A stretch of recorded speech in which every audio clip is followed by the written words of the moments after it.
할렐루야. 복된 주일에 또 교회에서 각 처소에서 예배하는 모든 분들을 주님의 이름으로 환영하고 축복합니다. 우리 예배하는 분들과 한번 이렇게 인사 나눠보면 좋겠습니다. 잘 오셨습니다. 환영합니다. 네, 잘 오셨습니다. 환영합니다. 축복합니다. 요즘 코로나로 인해서 이제 외국 여행에 이제 어려움이 있지 않습니까? 특별히 싱가포르의 로컬 분들은 1년에 몇 차례씩 외국에 나가는 이제 그런 문화 속에서 생활하다가 이제 그러지 못하다 보니까 좀 답답함이 많이 있는 것 같습니다. 그래서 가고 싶은 나라에는 갈 수 없지만 그 음식점들을 찾아가는 그런 또 다른 이제 트렌드가 생겨난다는 이야기를 듣게 됩니다. 그러다 보니까 한국도 가고 싶었던 분들이 못 가니까 이제 한국 식당을 찾는 로컬 분들이 많이 생기더라. 뭐 이런 이야기를 듣는 거죠. 일종의 풍선 효과가 또 그렇게 나타나고 있는 것 같습니다. 그런 의미에서 여러분은 어느 나라, 어느 식당을 좀 찾아가고 있습니까? 여러분이 즐겨 드시는 음식이 있을 수 있고 또 꺼리는 음식이 있지 않을까 이제 그런 생각을 하게 되는데요. 그런 면에서 오늘 말씀의 주인공 베드로, 이 베드로가 평생 먹지 않았을 음식이 있다면 무엇일까요? 그것은 바로 이제 치킨이지 않을까 이런 생각을 하게 됩니다. 왜냐하면 닭이 2번 울기 전에 그 예수님을 내가 모른다고 3번이나 부인했던 그런 아픔이 있었기 때문에 그렇죠. 그래서 평생 동안 이 닭 종류의 음식은 먹지 않았을 것 같다 이런 생각을 하게 됩니다. 사랑하는 성도 여러분, 이제 오늘 이제 말씀은 이제 베드로의 이제 부인을 이제 생각해 보려고 합니다. 이제 그 시작은 예수님이 자신이 십자가를 지기 전에 이제 베드로와 제자들에게 너희가 나를 부인하리라 이런 예고의 말씀으로부터 시작이 되고 있는데요.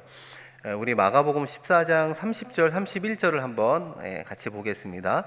예수께서 이르시되 내가 진실로 내게 이르노니 오늘 이 밤 닭이 2번 울기 전에 네가 3번 나를 부인하리라. 베드로가 힘있게 말하되 내가 주와 함께 죽을지언정 주를 부인하지 않겠나이다 하고 모든 제자도 이와 같이 말하니라. 아멘. 예수님은 제자들이 자신을 버릴 거다 앞서 예고해 주었습니다. 그러나 베드로는 다른 제자들은 다 부인할지 모르지만 저는 주님을 모른다고 부인하지 않겠습니다. 이렇게 이야기를 하는 거예요. 그러자 예수님께서 네가 닭이 2번 울기 전에 나를 3번 부인하리라. 이 구체적으로 정확하게 예고해 주었습니다. 그러니까 베드로도 더욱 강력하게 내가 주와 함께 죽을지언정 주를 부인하지 않겠습니다. 이렇게 이제 각오를 다지는 말씀으로부터 사실은 시작이 되고 있어요. 그리고 우리가 아는 것처럼 이후 예수님이 잡혀갔습니다. 대제사장의 집에서 신문을 받게 되었습니다. 그 이후에 베드로가 우리에게 어떤 행동을 이제 보여주고 있습니까? 이 사실 베드로는 가이사랴 빌립보에서 너희는 나를 누구라 하느냐라고 하는 그 질문에 예수님은 그리스도이십니다라고 고백하지 않았습니까? 물론 베드로의 그 고백은 예수님이 생각하는 그리스도의 그리스도 되심은 아니었죠. 정치적인 힘과 군사적인 힘을 가지고 이스라엘을 회복해 하는 어떤 그런 능력의 메시아로만 사실은 베드로가 생각하고 있었습니다. 여전히 그런 메시아 사상을 가지고 있었기 때문에 베드로는 사실 어떤 마음이 있었을까요? 기회를 엿보아서 예수님을 구출해야겠다. 그런 미련을 버리지 못한 채 예수님을 따라갔던 것으로 보입니다. 그래서 베드로는 예수님이 잡혀간 이 대제사장 집에 그 안뜰에 불을 피워 놓았는데 거기서 어떻게 진행이 되고 있는가 이제 보게 되었습니다. 그때 이제 대제사장의 하녀 하나가 베드로를 보면서 이야기하는 거죠. 아니, 당신도 저 나사렛 예수와 함께 다니는 사람 아니요? 이렇게 이제 질문을 하게 되었습니다. 여러분 그 상황을 한번 생각해 보시면 예수님은 대제사장에게 잡혀서 신문을 받고 또 사람이 때리고 침을 뱉는 그런 수모를 당하고 있지만 예전과 같은 아무런 능력도 없으시고 너무나 무기력한 상태로 계시는 그 예수님을 바라보는 그런 상황 가운데 이 대제사장의 하녀의 그 질문에 베드로가 순간 당황하게 되었습니다. 놀라게 되었던 거죠. 그러면서 베드로가 지금 당신이 무슨 말을 하는지 내가 알지 못합니다. 이렇게 대답을 하게 된 거예요. 이제 그래서 베드로가 이제 상황을 모면하기 위해서 안뜰에서 바깥들로 이동하게 됩니다. 그런데 그 하녀가 이제 계속 쫓아오게 되는 거죠. 그리고 혼자 물어보는 게 아니라 그 주변에 있는 사람들에게 물어보게 되는 겁니다. 이 사람은 저 나사렛 예수 그들과 한패입니다. 이렇게 이야기하자 이제 베드로가 아니라고 이제 두 번째 부인을 하게 됩니다. 그러자 이제 베드로 주변에 있는 사람들이 유심히 베드로를 보면서 이 사람은 갈릴리 사람이니까 분명히 예수와 같은 도당일 거라고 한패라고 이렇게 이야기를 하게 되죠. 그러자 이제 베드로가 세 번째 부인을 하게 됩니다.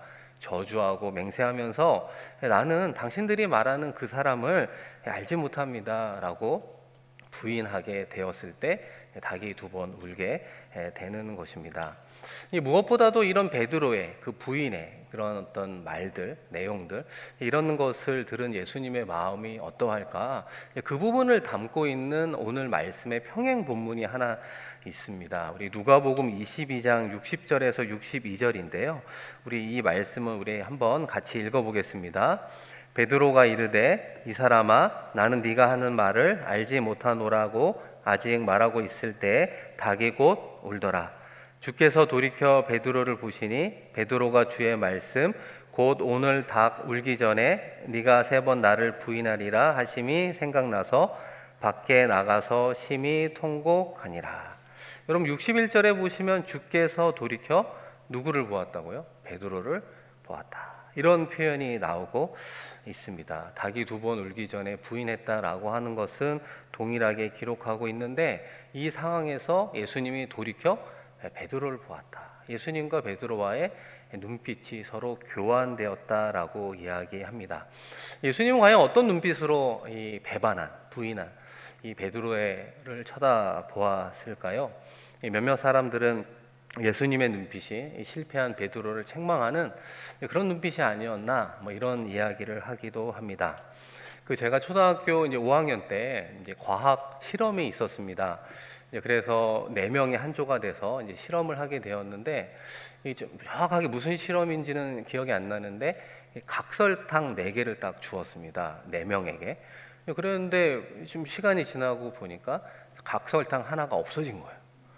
그리고 나서 선생님이 이윽고 찾아온 거예요. 이거 누가 이거 하나 어떻게 했냐 이렇게 얘기를 하는데 제가 그때 좀 장난기가 많이 있었거든요. 그러다 보니까 가장 친한 친구가 또 옆에 있었는데 이 친구가 사실은 먹은 건 아니었는데 이 친구가 먹었다고 이렇게 이야기를 제가 그냥 하게 된 거예요. 그러니까 이 친한 친구가 억울하잖아요. 자기는 먹지도 않았는데 가장 친한 친구가 먹었다고 이야기를 하니까 선생님이 또 왜 너는 그랬냐고 막 혼을 내주니까 애가 되게 무안해하고 그러는 거예요. 근데 그 순간 그 친구가 저를 쳐다보고 저도 그 친구를 바라보았는데 그 어린 저의 친한 친구의 눈빛 속에 억울함 그리고 네가 어떻게 그럴 수 있냐 이 배신감 눈빛으로도 다 이야기를 할 수가 있더라고요. 그런 부분들을 느끼면서 제가 어린 시절이지만 그 친구에게 너무나 미안했던 어떻게 말로 표현할 수 없는 그런 미안함을 느꼈던 기억이 지금도 생생하게 남아 있습니다. 사랑하는 성도 여러분, 여러분도 그렇지 않습니까? 한번 뒤돌아보시면 여러분과 누군가의 시선이 마주했을 때, 시선을 교환했을 때 잊지 못할 그 상대방의 눈빛은 어떤 내용을 담고 있었습니까? 때로는 미움과 증오의 눈빛도 있을 수 있고 때로는 안타까움, 그죠? 연민 이런 어떤 눈빛도 있고 너무나 고마움의 눈빛도 있을 수 있고 사랑과 그 연민의 눈빛도 있지 않겠습니까? 오늘 전체적인 말씀의 맥락 속에 보면 비록 자신을 배신한 베드로였지만 그 베드로를 바라보는 예수님의 그 눈빛은 절대로 책망의 눈빛이 아니었을 거라는 겁니다. 사랑과 연민의 가득 찬 눈빛이 아니었을까요? 괜찮아. 그럴 수도 있지. 다시 한번 일어서면 돼. 다시 한번 나의 수제자로 살아갔으면 좋겠어. 라고 하는 재헌신을 요청하는 그런 눈빛이 아니었겠습니까? 다시 한번 3번이나 나를 부인했지만 그 믿음에 실패했지만 다시 한번 돌이켜 형제들의 믿음을 굳게 하는 그런 교회 지도자로 다시 한번 세워지면 좋겠어. 라고 하는 눈빛으로 바라보게 되었을 것입니다. 고통받는 가운데 자신을 바라보는 예수님의 사랑, 그 연민의 시선과 마주했을 때 베드로의 마음도 얼마나 힘들었겠습니까? 그러면서 예수님이 나를 세 번 모른다고 부인할 거다. 그 예고한 말씀이 떠올리게 되었고, 너무나도 이율배반적인 모습 속에 통회하고 자복하고 회개하는 베드로의 행동으로 이어지게 되었던 것입니다. 생각해 보면 예수님의 참된 능력은 무엇인가?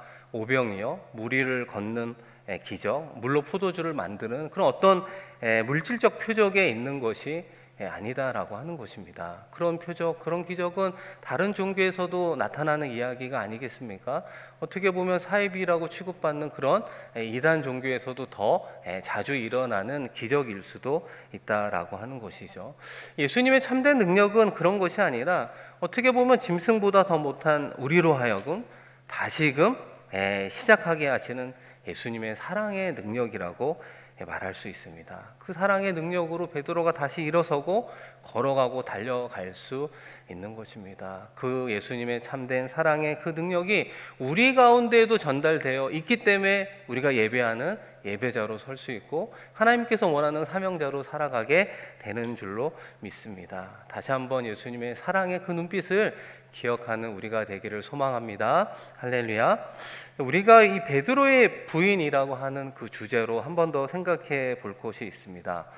생각해 보면 이 베드로가 결국은 초대교회 공동체의 지도자가 되지 않았습니까? 그런데 이 베드로가 3번이나 예수님을 모른다고 부인한 이 부인의 사건은 이 베드로 입장에서는 아주 심각한 결점이라고 이야기할 수 있습니다. 그런데 사복음서에는 이 베드로의 부인 사건을 모두 다 기록하고 있다라고 하는 거예요. 왜 기록하고 있을까? 그리고 우리가 이런 생각도 해보게 되죠. 예수님이 이미 3번이나 모른다라고 부인할 것을 정확하게 예고하지 않았습니까? 그래서 예수님의 예고 때문에 베드로가 예수님을 부인한 것은 아닐까? 이런 생각을 할 수도 있는 거죠. 예수님의 예고가 베드로의 불신앙의 원인입니까? 결국 그렇지 않다라고 하는 것입니다. 예수님이 이 베드로의 부인을 예고하는 것은 이 베드로의 한계를 알고 있기 때문에 그래요. 이 사복음서에 다 기록한 이유는 우리의 한계를 알고 있기 때문에 그렇다라고 하는 것입니다.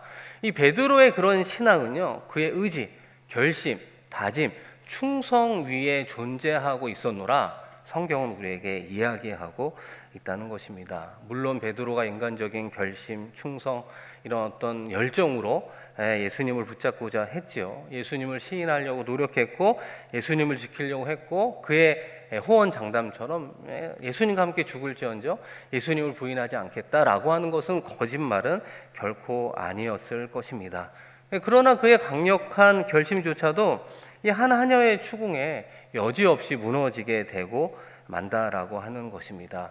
우리도 같은 맥락에서 작은 일로 인해 우리의 신앙이 무너지게 될 때가 있다라고 하는 것입니다. 여러분 왜 그렇습니까? 우리의 신앙의 근거, 우리의 신앙의 뿌리가 베드로처럼 인간적인 의지나 결심, 충성, 사랑에 의존하고 있을 때 어느 순간 위기를 닥치면 무너지게 되어 있다라고 하는 것이죠. 그런 면에서 우리의 신앙적 결심이 무너진 적이 언제 있습니까? 여러분은 언제 실패하고 낙심하고 힘들어하고 있습니까? 그 이유가 무엇이냐? 공통적인 원인은 우리의 신앙의 근거가 하나님의 말씀 위에 있는 것이 아니라 어느 순간 우리의 감정 위에 우리의 신앙을 두고 있다라고 하는 것이죠. 우리의 신앙이 세상적인 기대와 하나님의 축복 위에 우리의 신앙의 기반을 다져가고 있었기 때문에 그렇다라고 하는 거예요. 우리의 신앙이요, 성도들의 칭찬, 성도들의 긍정적인 평가, 이런 어떤 환호성에 우리의 신앙의 근거를 두는 순간 작은 문제가 우리에게 다가왔을 때 속절없이 베드로처럼 예수님을 모른다고 부인하고 하나님이 없다고 이야기하는 신앙의 삶을 살아가게 된다라는 것입니다. 그렇다면 베드로의 신앙의 회복은 어떻습니까? 앞서 말씀드린 것처럼 베드로의 결심이 약했기 때문에 더 강하게, 그죠? 다시 한번 결단하고 의지를 불태우면 그의 신앙이 회복이 될 수 있습니까? 그렇지 않다는 거예요. 그 방식으로는 신앙이 속절없이 무너졌기 때문에 그 방식으로 신앙의 회복을 이루어가는 것이 아님을 우리에게 이야기하고 있습니다. 사랑하는 성도 여러분, 우리의 신앙의 회복의 출발은 어디서부터 시작이 되어야 하겠습니까? 오늘 본문 말씀 72절인데요. 우리 한번 같이 읽어보겠습니다. 닭이 곧 2번째 울더라. 이에 베드로가 예수께서 자기에게 하신 말씀 곧 닭이 2번 울기 전에 네가 3번 나를 부인하리라 하심이 기억되어 그 일을 생각하고 울었더라. 결국 사복음서에서 공통적으로 이야기하는 그 말씀이 생각나더라. 우리는 그 말씀에서 힌트를 얻을 수 있습니다. 예수님의 말씀이 생각나더라. 예수님의 말씀이 기억나더라. 그런 것으로부터 우리의 신앙의 회복이 이루어질 수 있다라고 하는 거예요. 이 복음서에 보면 예수님의 제자들의 또 다른 공통적인 특징은 예수님의 말씀을 잘 이해하지 못하고 깨닫지 못하다가 예수님의 부활 사건 이후에 비로소 예수님의 말씀을 깨닫게 되는 말씀의 표현들이 자주 등장하게 됩니다.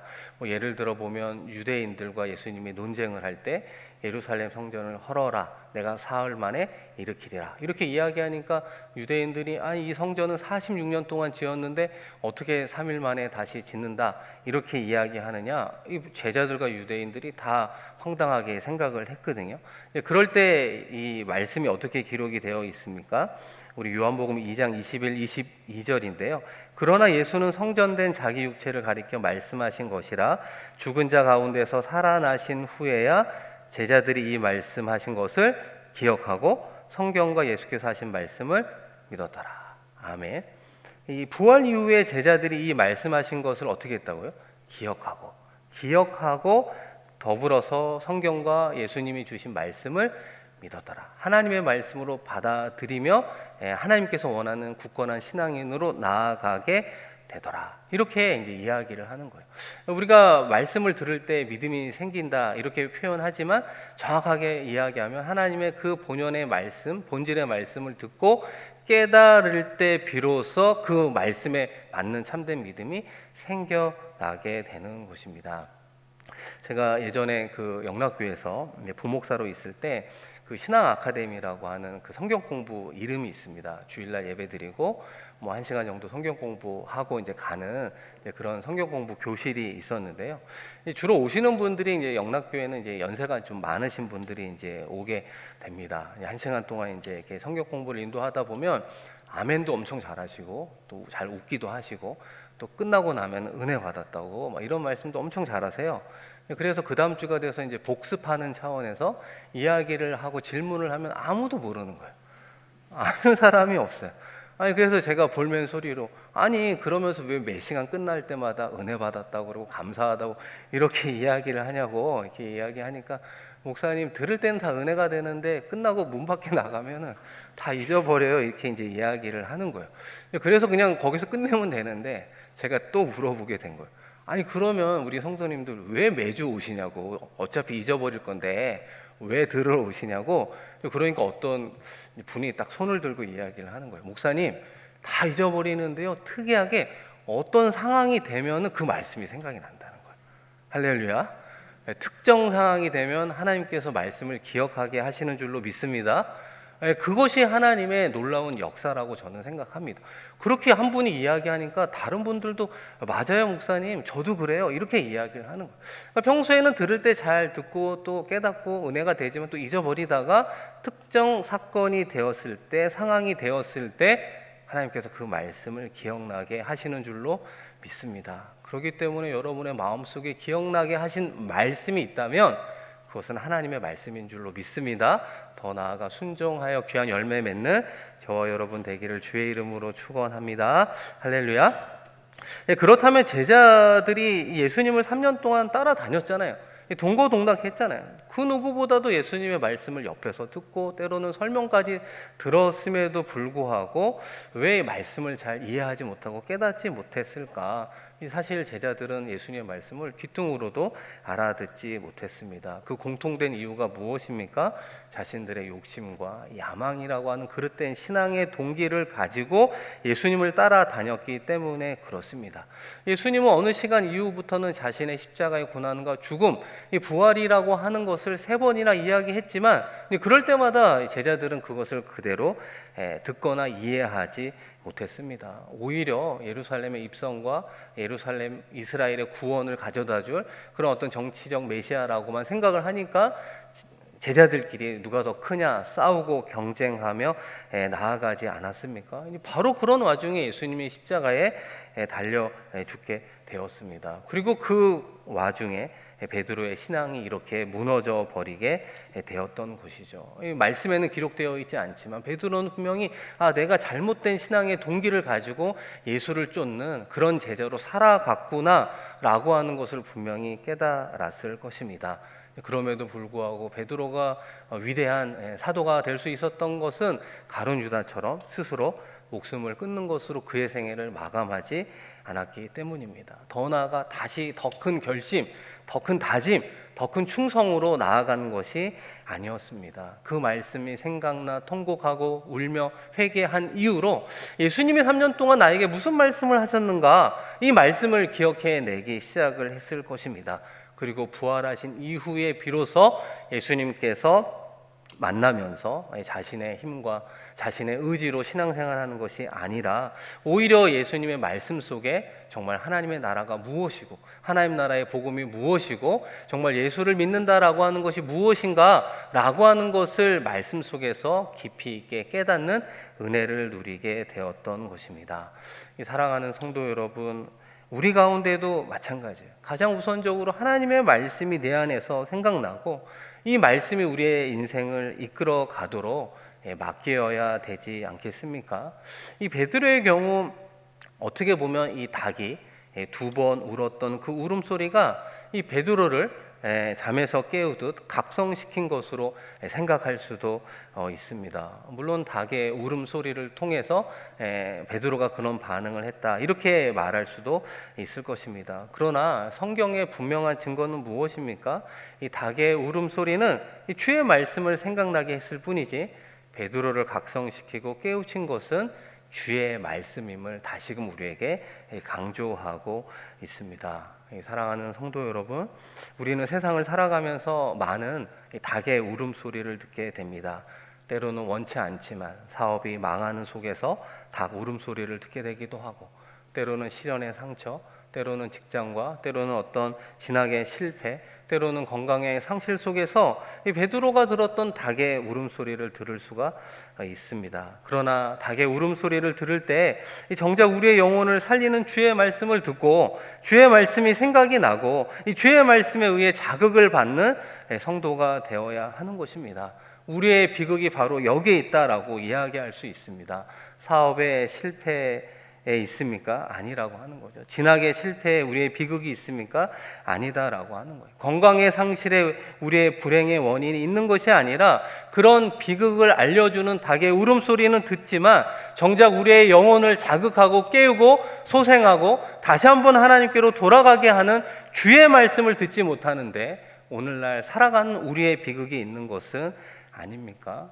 우리는 하나님의 말씀, 이 성경을 어떤 책으로 생각하며 살아가고 있습니까? 단순한 고전 가운데 하나인가요? 단순한 경전 가운데 하나입니까?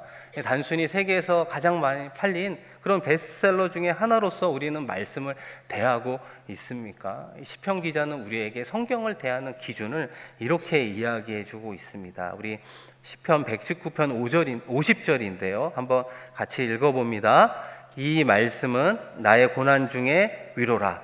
주의 말씀이 나를 살리셨기 때문이니라. 아멘. 주의 말씀이 나를 살리셨기 때문이라. 이 주의 말씀을 읽고 듣고 묵상해야 되는 이유는 단순히 좋은 말이 아니라 우리의 생명과 직결된 말씀이기 때문에 그래요. 죽어가던 우리의 영혼을 살리는 그런 생명의 말씀, 소망의 말씀이기 때문에 그렇습니다. 죄악을 범한 죄인이 말씀을 듣고 뉘우치는 그런 말씀이기 때문에 그렇습니다. 그래서 성경에는 안티테제라고 하는 요소가 들어가 있어요. 반드시 우리의 삶에 반전을 가하는 요소가 성경의 말씀에 있다라고 하는 것입니다. 우리의 삶이 고단할 때 이 말씀을 통해 힘을 주는 요소가 있고요.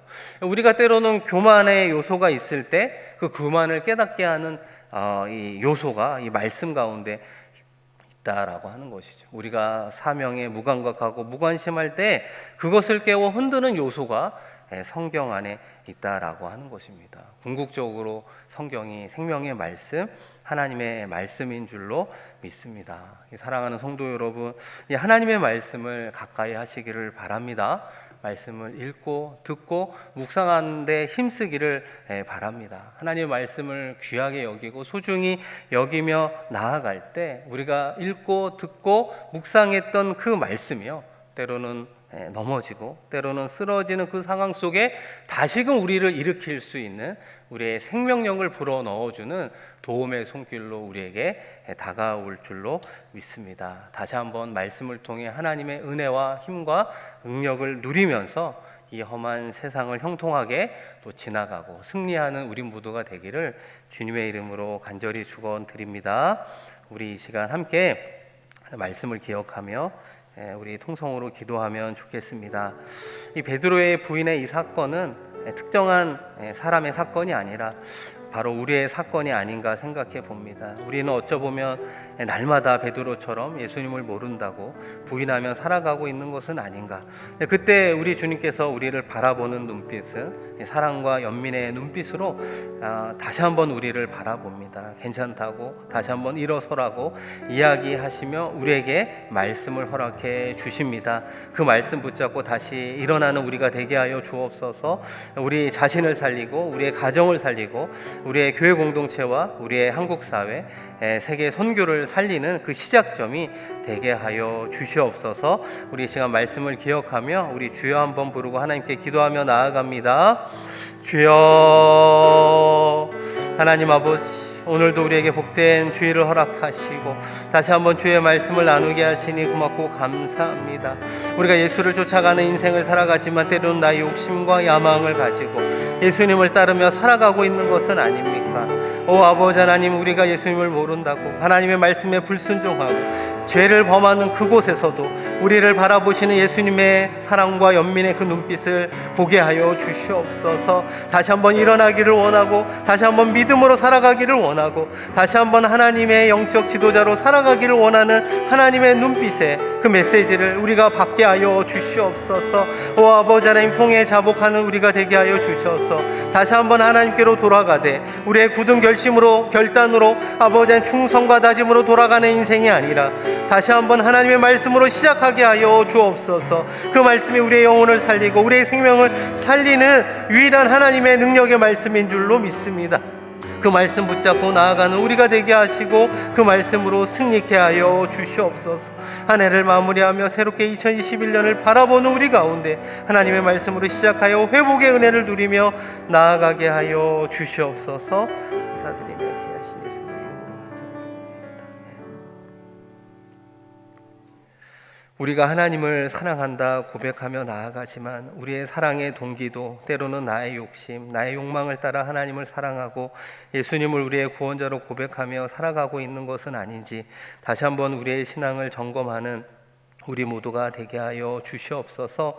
하나님의 말씀 앞에 우리의 신앙의 뿌리가 내려지지 않을 때 작은 일로 인해서 베드로처럼 우리도 예수님을 모른다고 하나님의 자녀가 아닌 삶을 살아가는 그 죄악을 범하는 인생을 살아갈 수밖에 없음을 고백합니다.